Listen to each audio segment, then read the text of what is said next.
Lumen, le magazine gratuit d'information sur le handicap visuel, numéro 40, janvier 2026.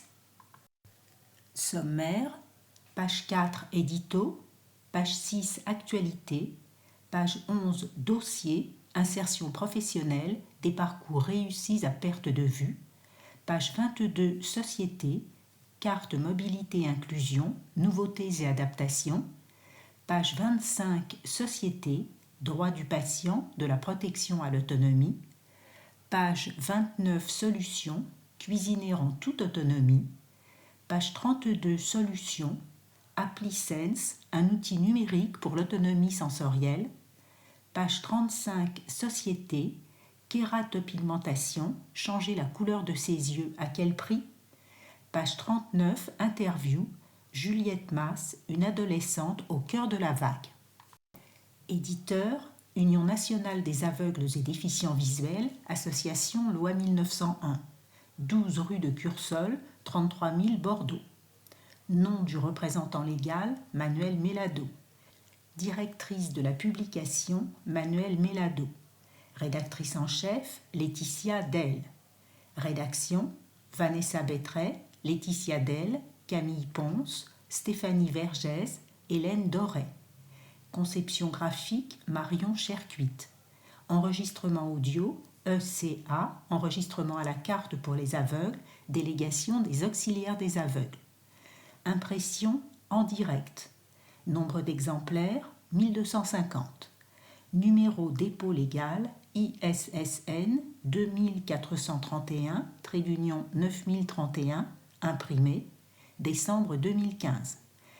ISSN 2822-7506, en ligne, juin 2022. Magazine trimestriel, Crédit Photo, Ville de Torcy, Touch de Scie, e-stock.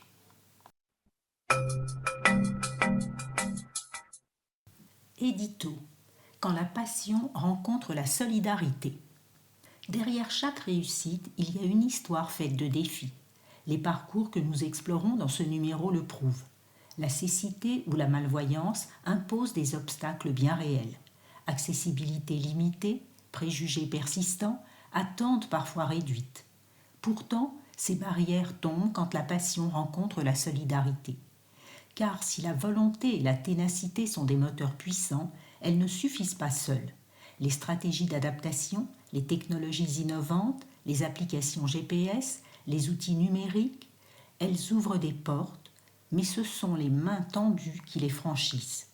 Familles qui inventent des solutions, enseignants qui adaptent, associations qui accompagnent, collègues et managers qui croient en la compétence avant le handicap. Ce réseau est la clé. L'inclusion ne se résume pas à un cadre légal ou à des équipements. Elle se vit dans la coopération, dans la confiance mutuelle, dans la capacité à dépasser les idées reçues. Elle se construit quand chacun accepte de faire un pas vers l'autre pour que voyants et aveugles évoluent ensemble et non dans des mondes séparés. Les témoignages de ce numéro de Lumen nous rappellent une vérité simple. La passion donne l'élan, mais le soutien donne la force. Sans ce collectif, les talents resteraient invisibles. Avec lui, il brille, innove, inspire et prouve que tout est possible. Soyons ce réseau, soyons ses soutiens, parce qu'ensemble, on ne se contente pas de contourner les obstacles, on les efface. Vanessa Bettray. Lumen, c'est quoi? Créé par l'UNADEV, Union nationale des aveugles et déficients visuels, ce magazine se destine à tous les acteurs du handicap visuel. Il a pour but d'apporter des informations utiles et des réponses concrètes pour nous aider dans nos actions auprès des personnes aveugles et malvoyantes. Ne parlons plus de handicap, parlons de besoins concrets et de toutes les informations nécessaires pour y répondre.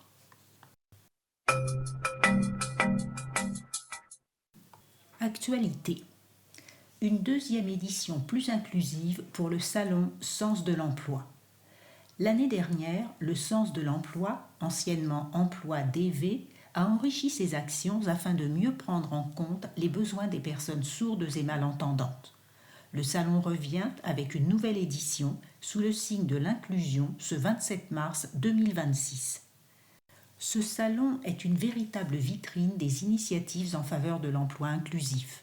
Conçu comme un lieu d'échange et d'opportunités, l'événement rassemblera une centaine d'exposants et près d'1 millier de visiteurs pour promouvoir l'égalité des chances et l'insertion professionnelle des personnes en situation de handicap. L'événement s'articulera autour de 5 grands axes.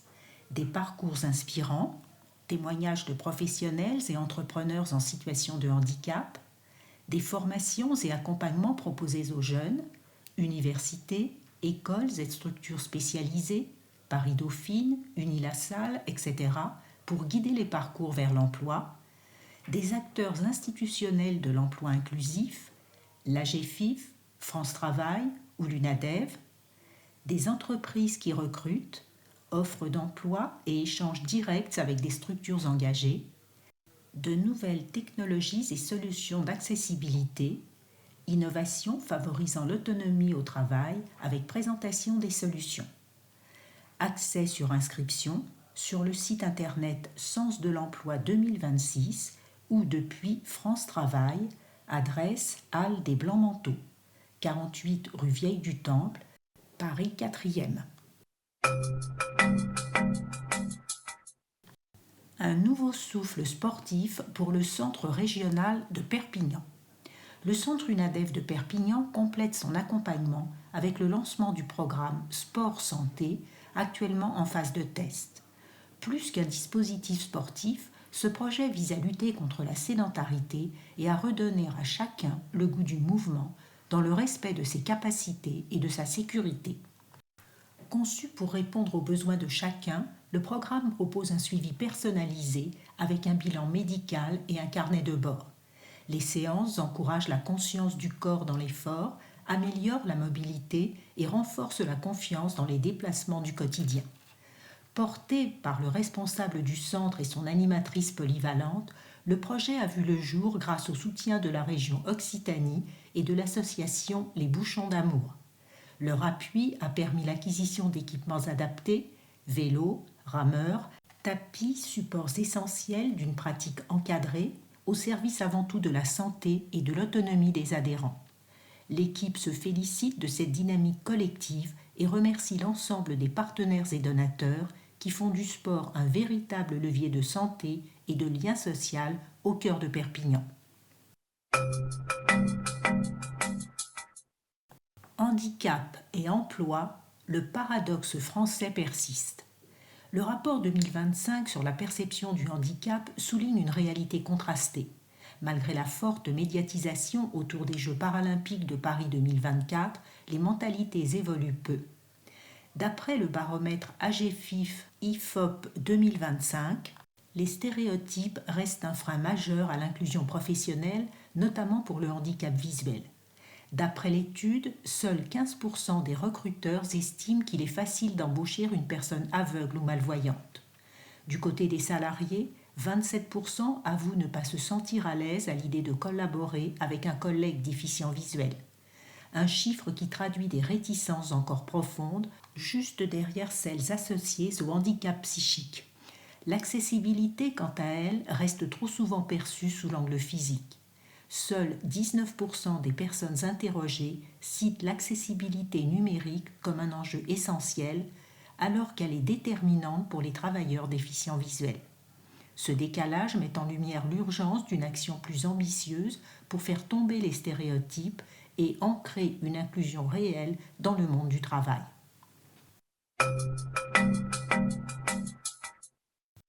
The Invisible Man and His Soon-to-be Wife.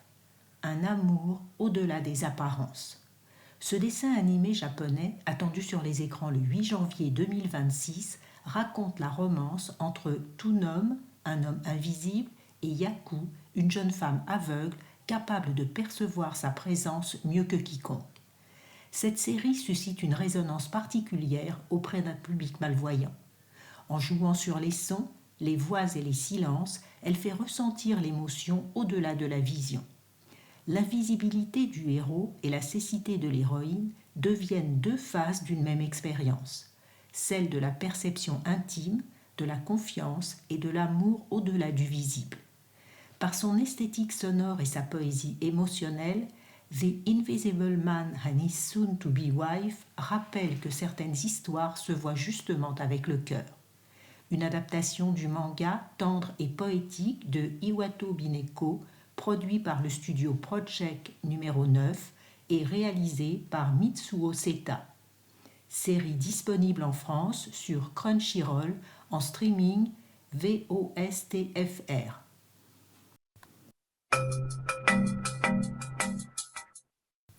Dossier insertion professionnelle, des parcours réussis à perte de vue. Ces femmes et ces hommes atteints de cécité ou de malvoyance démontrent chaque jour que les barrières n'empêchent pas la réussite. Leur point commun, au-delà de leurs métiers variés, astrophysiciens, chefs de projet, chercheuses, guides touristiques, c'est une énergie sans faille, une passion guidant leurs choix et une volonté d'aller toujours de l'avant. Ils partagent souvent un parcours marqué par la découverte de techniques de compensation et d'adaptations utiles ou par le recours à des aides technologiques telles que des applications GPS ou des outils adaptés pour accéder au contenu pédagogique.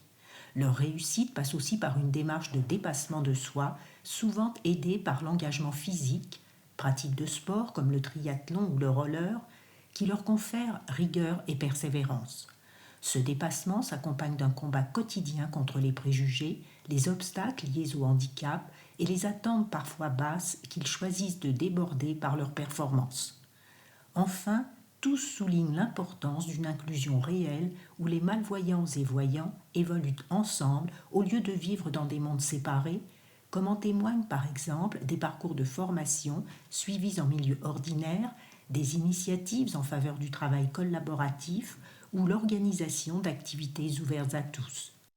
Ces success stories révèlent des personnalités qui, avec imagination et ténacité, ont su mettre en place des stratégies de contournement et surtout faire valoir leurs compétences ainsi que contribuer pleinement pour leur domaine d'expertise.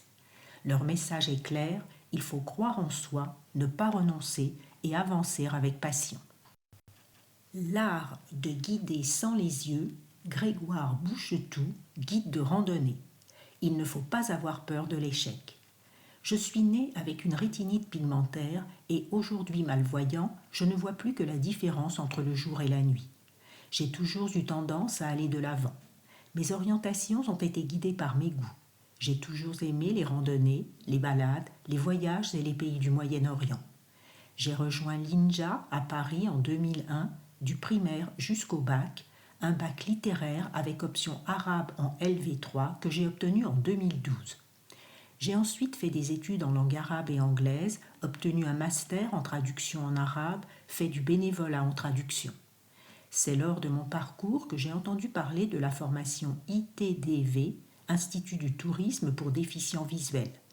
J'y ai obtenu le diplôme de guide touristique en 2023. Suivre la formation de l'ITDV m'a permis de combiner mes passions avec ma pratique des langues et de guider ainsi des touristes du monde entier. Aujourd'hui, je propose des randonnées entre la coulée verte parisienne et le château de Vincennes. Je n'apprends pas des parcours de randonnée par cœur, je m'appuie sur une application GPS adaptée. Elle me guide par une voix qui indique toutes les caractéristiques du parcours qui a été une première fois numérisé avec un voyant, avec ajout de points de repère et ou à commenter. Aujourd'hui, j'organise des randonnées à la fois pour les voyants et les non-voyants et ils sont très satisfaits. Il faut être aventurier, ne rien lâcher et prévoir une autre corde à son arc si cela ne marche pas. Je plaide pour qu'il n'y ait pas deux mondes séparés et qu'on évolue ensemble, voyants et non-voyants. Cela permet de montrer aux voyants que l'on peut se lancer dans de telles activités. Je suis content d'avoir pu prouver qu'être guide était possible. J'ai d'ailleurs participé l'an passé à un forum des métiers organisé à l'INJA pour parler de mon parcours aux jeunes. Un parcours astronomique, Ludovic Petit-Demange, astrophysicien. Il faut essayer pour ne pas avoir de regrets. Mon handicap m'est tombé dessus à la fin du CM2. Paradoxalement, ça a été un tremplin. Originaire d'une cité de Nancy, je pense que sans lui, personne ne se serait vraiment occupé de moi. En quatrième, j'ai rejoint l'Institut national des jeunes aveugles, INJA, car j'étais en échec scolaire malgré mes facilités en sciences. J'ai vécu une véritable renaissance à l'INJA. L'équipe pédagogique m'a enseigné des techniques de compensation, m'a ouvert la porte à de nouvelles activités et m'a donné la chance de me reconstruire socialement.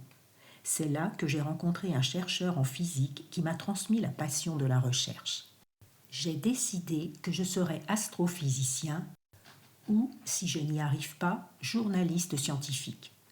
Au moment de l'orientation, personne ne m'a vraiment encouragé dans cette voie. J'ai pourtant visité plusieurs universités, notamment Orsay, qui m'a paniqué avant de choisir Jussieu. J'ai alors décidé de tout anticiper, obtenir les cours en avance, ne pas me reposer sur les autres, me battre plus durement qu'eux et avoir un plan C, le sport, une démarche d'autant plus essentielle que l'astronomie de l'époque était surtout une science d'observation avec peu d'outils informatiques accessibles. Grâce à une grande énergie, j'ai réussi mon parcours universitaire. Du DUG obtenu à Jussieu jusqu'au master décroché à Nancy.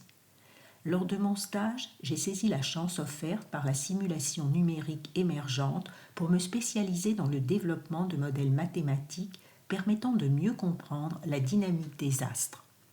Après plusieurs tentatives infructueuses, j'ai intégré l'équipe de physique théorique du laboratoire d'instrumentation et de recherche en astrophysique, LIRA, à Sorbonne Université. J'ai fait ma thèse et je suis devenu directeur de recherche au CNRS. Parallèlement, le sport, que je pratique depuis toujours, m'a beaucoup apporté. J'ai notamment terminé 3e et 2e au championnat de France de paratriathlon en 2018 et 2021. J'applique au travail la même rigueur et méthode qu'à l'entraînement sportif, planifiant mes révisions comme des séances d'entraînement avant une compétition. Il vaut mieux aimer ce que l'on fait. On dépassera les problèmes d'accessibilité si c'est une passion. Il faut essayer pour ne pas avoir de regrets. Garder un état d'esprit positif est essentiel pour lever les barrières. Sensible à la valorisation des personnes en situation de handicap, je suis intervenue plusieurs années à l'INJA pour encourager et inspirer les jeunes à réaliser leurs rêves. Faire la lumière sur le vivant, Salomé Nached, chercheuse en bioinformatique. Il faut essayer de suivre sa passion, ainsi on change le regard des autres. Aveugle de naissance, j'ai commencé ma scolarité en inclusion, mais les choses ne se passaient pas bien. J'ai donc rejoint l'INJA du CM1 à la 6e. Nous étions 5 par classe, tout était adapté à nos handicaps, c'était un cadre très confortable. Grâce à mes bonnes notes, je suis retournée en milieu ordinaire, ce qui s'est révélé plus formateur, car la vraie vie, c'est aussi apprendre à interagir avec les voyants. Les sciences m'ont toujours beaucoup plu. J'adorais comprendre comment fonctionne le monde et résoudre ses énigmes, avec une préférence pour la biologie. Mais c'est une discipline très visuelle, fondée sur des graphiques et des schémas. Pour comprendre, j'ai mis au point plusieurs stratégies. Demander aux enseignants de dessiner les schémas sur ma paume, suivre des tracés au doigt, utiliser des schémas en relief préparés par l'INJA et même fabriquer des représentations en Lego, en pâte à modeler ou avec des jouets pour rendre tangibles des molécules et des embryons. Je touchais aussi les dissections à main nue pour mieux les comprendre. Malgré ces difficultés, j'ai obtenu d'excellentes notes, notamment un 20 sur 20 en sciences et vie de la Terre au baccalauréat. Contrairement aux conseils me suggérant des études plus accessibles comme la kinésithérapie, je me suis lancée en licence de biologie à Sorbonne Université. L'adaptation au milieu universitaire a été une grande épreuve. Personne ne connaissait l'usage du relief et beaucoup ont dû se former au fur et à mesure. Heureusement, certains professeurs et camarades m'ont énormément aidé. En 2019, alors que je ne pouvais pas effectuer le stage de 6 mois en laboratoire nécessaire pour valider mon master, j'ai découvert la bioinformatique qui combinait biologie et programmation. J'ai effectué mon stage au laboratoire de biologie computationnelle et quantitative de l'Institut de biologie Paris-Seine. J'ai ensuite poursuivi en thèse en génomique et génétique, un travail qui m'a valu 2 prix prestigieux. Aujourd'hui, je poursuis mon post-doctorat au Muséum national d'histoire naturelle à Paris. Lever soi-même ses barrières, c'est dur, mais possible. Il faut essayer de suivre sa passion, c'est ainsi que l'on change le regard des autres. Amazon au boulot et dans la perso. Myriam Amara, chef de produit pour le cloud. Avec de l'imagination, on met en place des stratégies de contournement. Née avec une rétinite pigmentaire, j'ai perdu totalement la vue à l'âge de 20 ans. Je n'ai jamais intégré un établissement spécialisé, même au lycée, alors que cela devenait plus difficile de suivre en milieu ordinaire. Cette possibilité, je la dois à l'engagement de ma famille, car je n'ai pas toujours trouvé du soutien dans l'éducation nationale. Ma mère lisait et enregistrait les documents dont j'avais besoin sur cassette audio, et moi, je réécrivais certains passages en noir sur les documents. Après une prépa HEC, j'ai intégré l'école supérieure de commerce d'Amiens de 2001 à 2004. Les stages ont été les moments les plus difficiles, mais j'ai reçu le soutien de l'association Tremplin qui m'a également aidé à intégrer IBM. J'y évolue depuis, ayant commencé à Orléans comme ingénieur commercial sur un poste accessible. Mes managers ont toujours fait preuve d'une réelle volonté de dépasser la question du handicap, mais je ne me voyais pas rester commercial. En 2007, j'ai postulé à Paris comme chef de projet marketing, puis j'ai progressé. Chef de programme, responsable marketing d'un incubateur d'innovation et aujourd'hui chef de produit pour le cloud. Ce dernier poste n'a pas été facile à obtenir. On me disait « Tu es fiable, mais par rapport aux autres, tu n'as pas l'expérience. » Je ne voyais pas de différence avec eux. C'était un obstacle lié à mon handicap, même si ce n'était pas dit ouvertement. J'ai déverrouillé la situation grâce à un échange factuel avec mon N+2 où j'ai démontré que leurs arguments ne tenaient pas. La pratique du sport après mes études, tandem, roller, triathlon, a également participé à mon évolution professionnelle. Je me suis découvert un goût pour le dépassement et les défis. Le raid des Amazones en 2015 a été un véritable tournant. Il m'a prouvé que je pouvais presque tout faire malgré les voix qui me disaient « arrête de rêver ». Depuis, même au travail, on me perçoit comme une Amazone. Il faut croire en soi et en ses rêves sans se laisser influencer. Dans l'esprit des gens, il y a toujours 1 million de choses qu'on pense ne pas pouvoir faire. Le secret, être transparent sur ses attentes, lucide sur ses compétences et expliquer qu'avec de l'imagination, on peut toujours mettre en place des stratégies de contournement. La force de l'engagement, Éric Chenu, président de la Fédération nationale de la mutualité française. Quand j'ai perdu totalement la vue, je me suis fait une promesse, je ne renoncerai à rien. J'ai perdu l'œil gauche à l'âge de 5 ans. Mon œil droit, déjà très faible, s'est progressivement dégradé jusqu'à une cécité totale à 23 ans, alors que je préparais un DEA de droit à l'université de Nancy 2. J'ai étudié dans une classe spécialisée jusqu'au CM2, puis en milieu ordinaire, avec peu d'adaptation. Une lampe portative pour éclairer mes cahiers. C'est ainsi que mes copains m'appelaient le gardien du phare. Et à la fac, des sujets agrandis et un tiers-temps en plus pour les examens. Très jeune, j'ai développé un engagement fort. Dès le CM2, j'ai participé à une réflexion pour améliorer la restauration collective avant de devenir délégué de classe en 5e, seconde et première. À l'université, j'ai rejoint l'UNEF-ID, été élu au conseil d'UFR et au conseil d'administration. Mon implication m'a conduit vers la MNEF, la mutualité, puis le Parti socialiste où je suis resté engagé pendant 23 ans. J'avais envie de comprendre le fonctionnement des institutions et de faire bouger les choses. J'avais d'abord le projet d'être avocat, porté par une idée mythifiée de la justice, mais j'ai vite compris que le métier consiste à appliquer le droit, pas nécessairement la justice. Malgré cela, le droit m'a fasciné, bien que je n'ai pas poursuivi jusqu'en thèse. Quand j'ai perdu totalement la vue, je me suis fait cette promesse, ne renoncer à rien. En cherchant du travail, j'ai fait face à de nombreuses portes fermées et en poste, j'ai parfois été considérée comme un quota. J'ai donc imposé un niveau d'exigence énorme pour prouver que je méritais ma place uniquement par mon travail. Pour assurer mes fonctions, je me suis appuyée sur des aides techniques et un entourage fiable, formé à adapter les documents et à m'accompagner au quotidien. Il ne faut rien s'interdire et se battre pour accéder aux responsabilités. Représenter les autres a été une expérience formidable. J'ai ainsi démontré que beaucoup de choses sont possibles. Je crois profondément à l'émulation par les pairs. Changer le destin de 5 ou 10 personnes, peu importe, si ça fait bouger les lignes, c'est déjà une victoire. Par Camille Pons. Société, carte mobilité inclusion, nouveautés et adaptations. La carte mobilité inclusion, CMI, a modernisé les anciennes cartes d'invalidité, de priorité et de stationnement en les regroupant sur un support unique, plus pratique et sécurisé. Aujourd'hui, en 2026, la CMI intègre de nouvelles fonctionnalités et bénéficie d'adaptations législatives et technologiques pour mieux répondre aux besoins des personnes en situation de handicap. La CMI, un seul document, 3 mentions essentielles.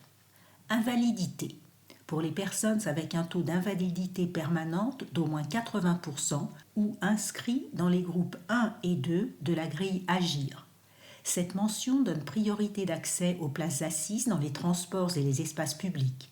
Elle ouvre également droit à des avantages spécifiques comme des réductions dans les transports, une reconnaissance simplifiée sans démarche supplémentaire, des aides pour un accompagnant et des facilités dans l'accès au logement ou à l'emploi.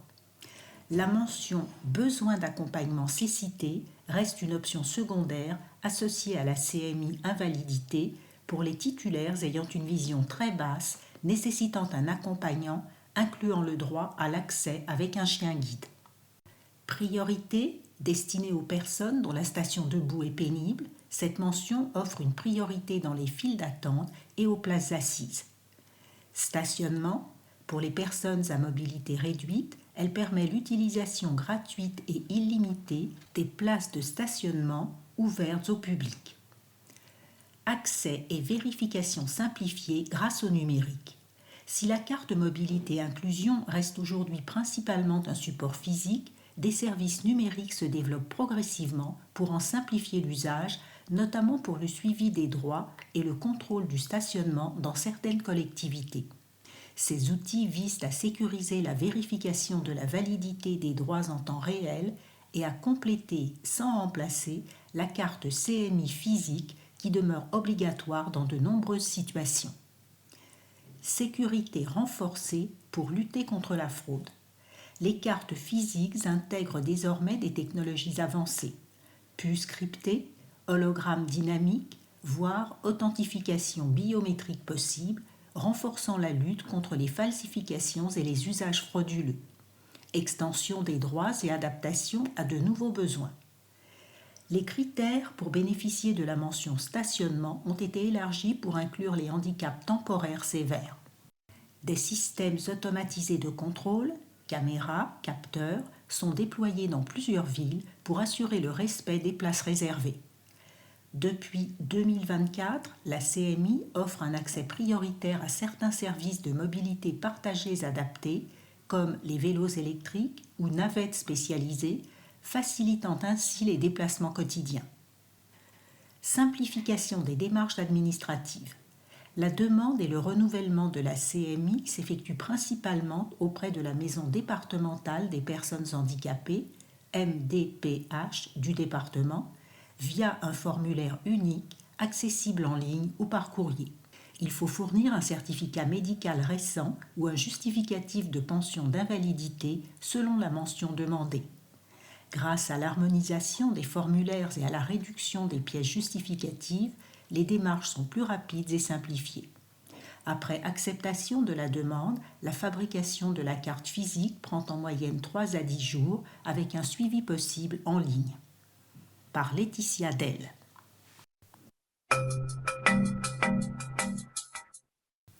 Société. Droit du patient, de la protection à l'autonomie. Derrière chaque rendez-vous, chaque hospitalisation, une question demeure. Le patient est-il vraiment maître de son parcours de soins? Entre textes fondateurs, pratiques de terrain et nouveaux enjeux de santé, ces droits oscillent encore entre protection et autonomie. En 1995, la charte du patient hospitalisé pose pour la première fois un cadre clair. Respect de la personne, qualité de l'accueil, droit à l'information et possibilité d'exprimer ses souhaits. Elle ouvre la voie à une série de textes qui vont affiner et renforcer ces principes, au premier rang desquels est la loi du 4 mars 2002, étape clé dans la reconnaissance des droits des malades et de la qualité du système de santé. Mais dans un paysage sanitaire en mutation permanente, soumis aux crises, aux innovations et aux contraintes budgétaires, une question persiste: comment faire vivre concrètement ces droits au-delà des affiches en salle d'attente? En y voyant plus clair. Un paysage sanitaire en mutation. Au cours de ces 20 dernières années, le monde médico-social a essuyé de nombreuses transformations, voire crises. Structures hospitalières à bout de souffle, difficultés d'accès aux soins, manque de personnel dans la médecine de ville et baisse d'attractivité du secteur, l'intégralité de l'organisation sanitaire se réinvente, tandis que des pratiques comme le télésoin ou les activités libérales à temps partiel émergent. La politique de santé, confrontée à ces nouveaux enjeux, s'engage dans une transition significative. La loi de janvier 2016 vient ponctuer la démarche et moderniser le système de santé. Son objectif? Adapter le système aux besoins changeants de la population et perpétuer les actions menées pour consolider les droits du patient, son écoute et son autonomie. D'autres mesures phares voient le jour: le développement des parcours de soins coordonnés, la généralisation du tiers payant et plus récemment la démarche de soins éco-responsables. Celle-ci vise à garantir une prise en charge de qualité et sécurisée en anticipant les risques éventuels à chaque étape du parcours du patient. Elle assure également la pertinence des soins en proposant le bon soin au bon patient par le bon professionnel au bon moment. Elle contribue enfin à un système de santé plus respectueux de l'environnement. Il est donc de la responsabilité de chacun et dans l'intérêt de tous, professionnels et usagers de la santé, de s'aligner sur une culture commune de préservation des droits fondamentaux du patient, intégrant ses besoins, sa satisfaction et son autonomie, véritable baromètre pour améliorer en continu la qualité du système de santé. Les 7 droits fondamentaux du patient. Ces 7 droits fondamentaux témoignent d'une évolution majeure du système de santé français. Le patient devient un acteur central, plus autonome dans son parcours de soins. Premièrement, consentement lucide, explicite et révocable du patient pour tout acte médical et ou traitement. Deuxièmement, liberté dans le choix du médecin, de l'établissement de santé et du type de traitement. Troisièmement, qualité et continuité des soins dans le respect des besoins médicaux, des préférences et des valeurs. Quatrièmement, transparence avec le patient, état de santé, traitement proposé et ses effets, options et risques, accès au dossier médical complet. Cinquièmement, collaboration soignant-soigné pour la planification des soins et la prise de décision. Sixièmement, confidentialité, respect du secret médical sur toutes les informations personnelles et médicales. Septièmement, droit à des recours équitables et à une procédure de règlement des litiges. Unis pour agir, un guide pour les associations de patients et d'aidants. Avec la participation de l'UNADEV et 11 associations de parents et aidants, le comité interassociatif d'Unis pour agir a élaboré un guide visant à améliorer la relation soignant-soigné pour la rendre plus équilibrée, plus humaine et plus collaborative.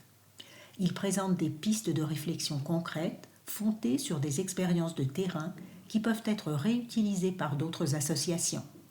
La réalité du métier de soignant, le partage d'outils pratiques pour aider le patient à mieux préparer, vivre et suivre ses consultations, la formation des professionnels de santé pour mieux prendre en compte la perspective patient ou encore le rôle des associations et des aidants. Une deuxième édition est en préparation toujours accompagnée de l'UNADEV, par Séverine Baruel.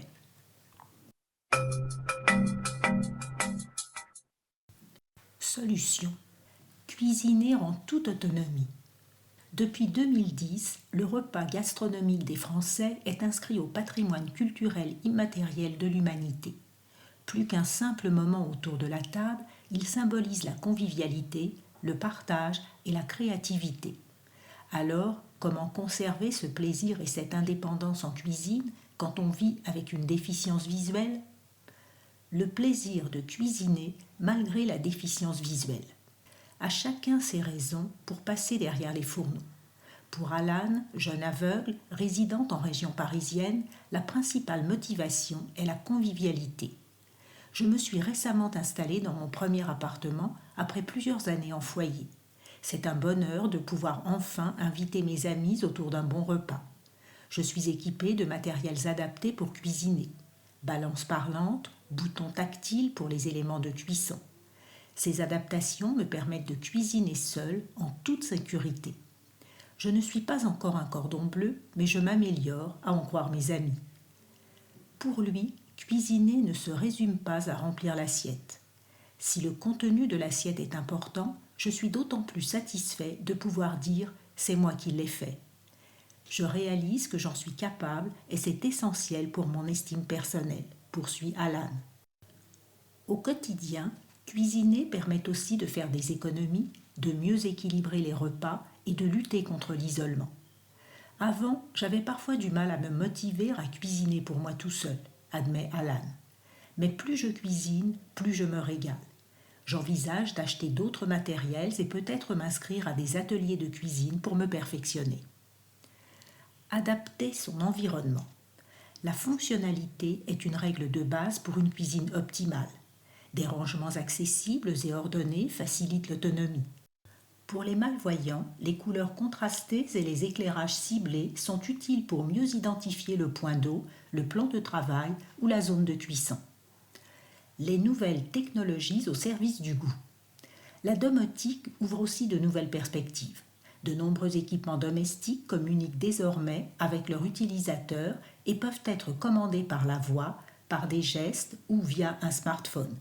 Citons par exemple le robot multifonction, le réfrigérateur qui surveille les stocks ou encore la cafetière autonome qui prépare le café à la demande. Mais reste la question du prix qui peut représenter un frein. Pour autant, avec l'arrivée de livres de recettes audio, parfois proposés par de grands chefs, plus rien ne peut entamer l'envie de cuisiner. Des adaptations simples et peu coûteuses. Poser des repères tactiles en relief sur le minuteur du micro-ondes. Utiliser des étiquettes en braille ou colorées pour les programmes du four. Enregistrer des messages vocaux avec un lecteur d'étiquettes. Côté sécurité, la circulation fluide est essentielle. Le choix d'un sol antidérapant, l'installation de robinets thermostatiques ou l'utilisation de plaques à induction réduisent considérablement les risques de brûlures et d'accidents. Ces solutions pratiques permettent déjà de cuisiner plus sereinement au quotidien. Par Hélène Doré. Solution. AppliSens, un outil numérique pour l'autonomie sensorielle. Cette application gratuite et accessible accompagne les jeunes déficients sensoriels dans leur quotidien. Elle couvre des domaines comme la santé, le logement, l'emploi, les transports et la culture. À l'origine du projet, Freddy Hallett, directeur adjoint du dispositif sensoriel et du langage de VYV3, Pays de la Loire à Angers. Spécialisé dans les handicaps sensoriels et ORL, à travers la gestion de ces deux sites complémentaires, l'un dédié aux jeunes sourds et malentendants avec troubles du langage oral, l'autre aux jeunes aveugles et malvoyants, il a conçu l'application AppliSens. L'application Sens accompagne les jeunes de 16 à 25 ans atteints de déficiences visuelles ou auditives dans leur démarche de santé, de logement, d'emploi, de culture ou de transport. Gratuite et co-construite avec les jeunes, cette application peut être adaptée à un public 10, DYS. Son objectif, offrir à chaque jeune un outil simple, inclusif et personnalisable pour gagner en autonomie dans toutes les dimensions de sa vie quotidienne. Une application née du terrain. Tout est parti d'une réalité observée sur le terrain. Les jeunes accompagnés depuis l'enfance par les établissements d'Angers se retrouvaient souvent démunis lorsqu'ils entraient dans la vie adulte. Avec nous, c'est un cocon. Mais une fois dans la vie d'adulte, il y avait peu de réponses adaptées à leurs besoins, explique Freddy Hallette. En 2021, grâce à un appel à projet de l'Agence régionale de santé, l'idée d'un livret papier d'autonomie s'est transformée en application numérique. Aujourd'hui, Sens regroupe 8 grandes thématiques: santé, logement, travail, budget, droit, transport, vie citoyenne et culture. Les contenus, rédigés avec les jeunes et validés par des professionnels, sont courts, 15 lignes maximum, et accompagnés de liens vers des sites officiels. La rubrique phare « J'ai 20 ans », par exemple, aide les jeunes en situation de handicap à comprendre leurs droits qui s'ouvrent uniquement à cet âge charnière. L'accessibilité au cœur du design. L'utilisateur sélectionne son profil à la connexion, déficient visuel, sourd ou malentendant. L'interface s'adapte pour les aveugles et malvoyants via guidage vocal, contraste réglable, 5 options, et taille de caractère variable. Les informations sont également géolocalisées et disponibles en version adaptée. Culture, pairs, aidance et inclusion numérique. La rubrique Culture et loisirs de l'application, soutenue par la fondation Visio, référence les musées, cinémas, théâtres, salles de concert et clubs handisport accessibles en France. La Fondation Visio, reconnue d'utilité publique, s'est fixée comme objectif de rendre l'art et la culture accessibles aux enfants et aux adultes déficients visuels. Au-delà de l'accès à la culture, l'application mise aussi sur la solidarité. Elle s'appuie sur la paire aidance, une démarche qui valorise le partage d'expériences entre personnes concernées. Le savoir expérientiel permet d'accompagner chacun vers plus d'autonomie, souligne Freddy Hallette. L'application Sens a obtenu le prix du ministère de la Santé et de la Fondation de l'Avenir. L'innovation au service de l'inclusion. Prochaine étape, le développement d'un avatar intelligent destiné aux services d'urgence pour leur permettre d'identifier immédiatement la situation d'une personne en situation de handicap. Notre priorité, souligne Freddy Hallette, est de montrer qu'on est surtout en situation de handicap lorsque l'environnement n'est pas adapté. Mais dès qu'on travaille sur l'accessibilité, les limites liées au handicap peuvent s'estomper, parfois même disparaître. Par Stéphanie Vergès.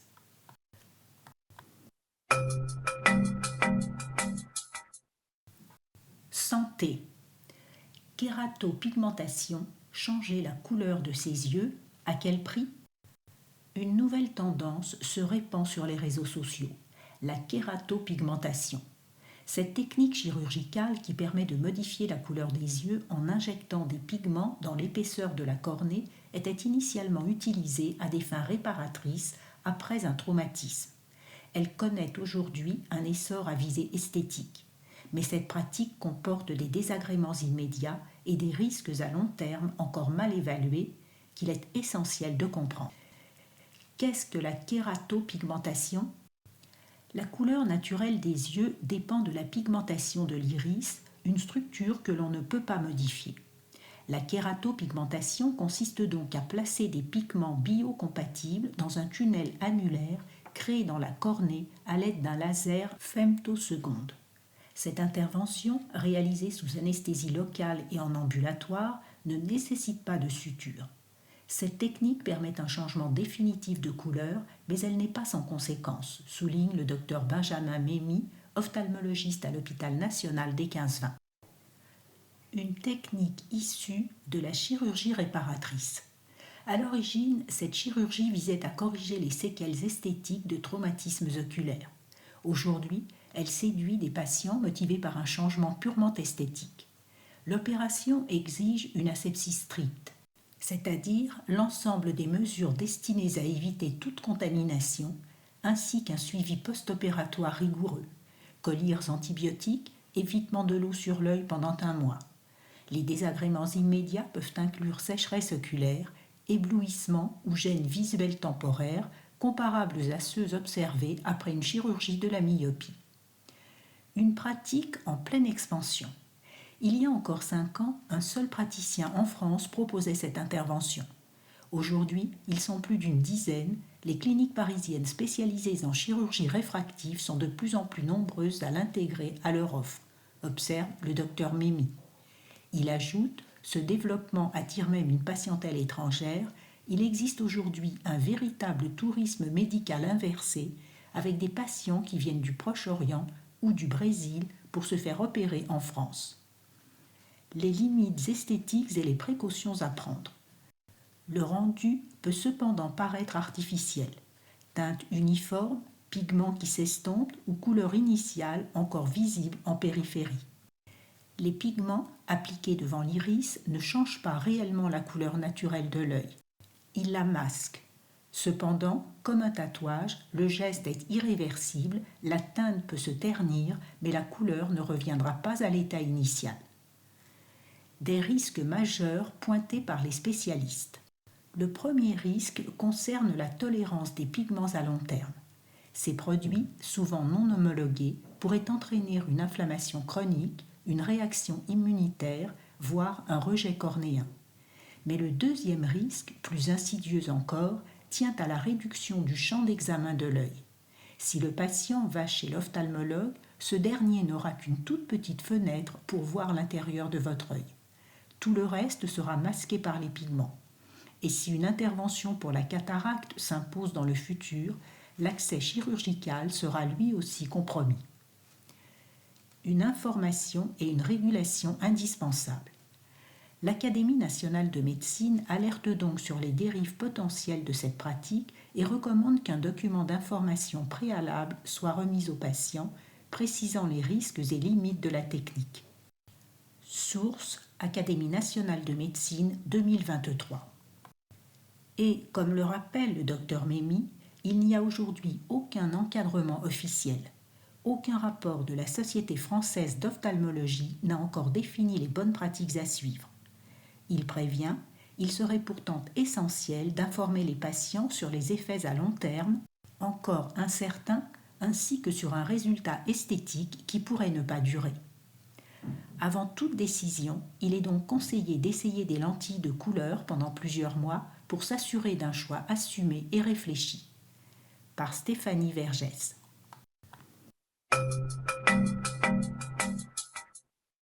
Interview. Juliette Masse. Juliette Masse, une adolescente au cœur de la vague. Aveugle de naissance, Juliette, tout juste 13 ans, affronte seule les vagues sur sa planche et maîtrise déjà la compétition à haut niveau.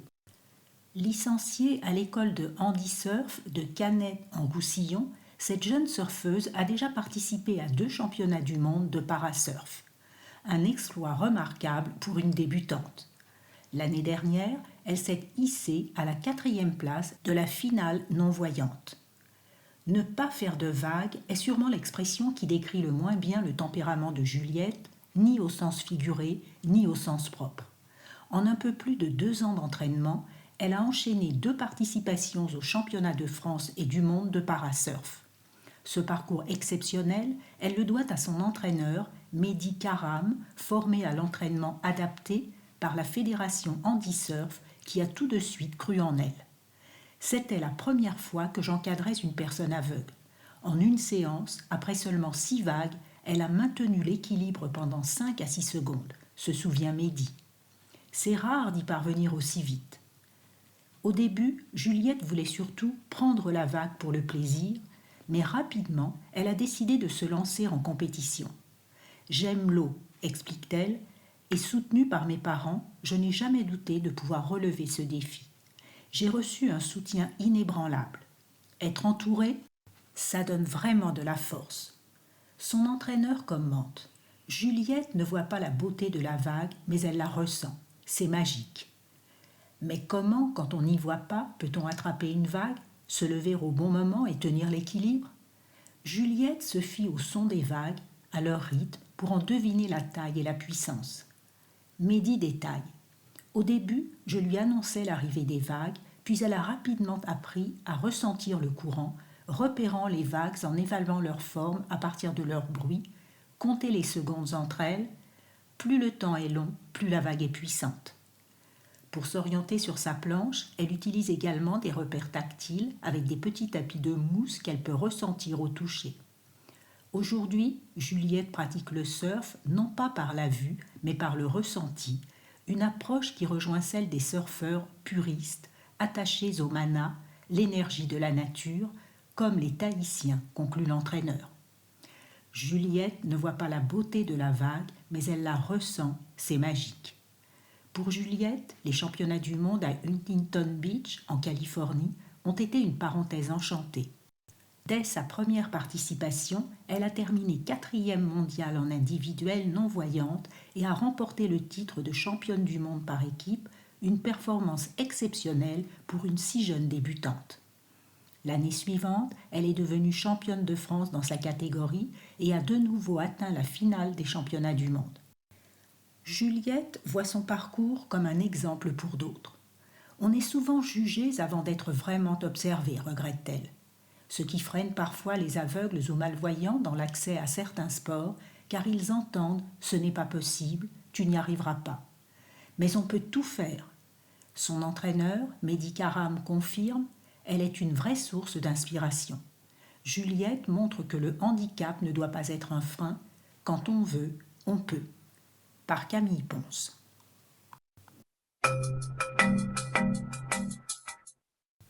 Gardez l'œil sur votre vue, faites-vous dépister.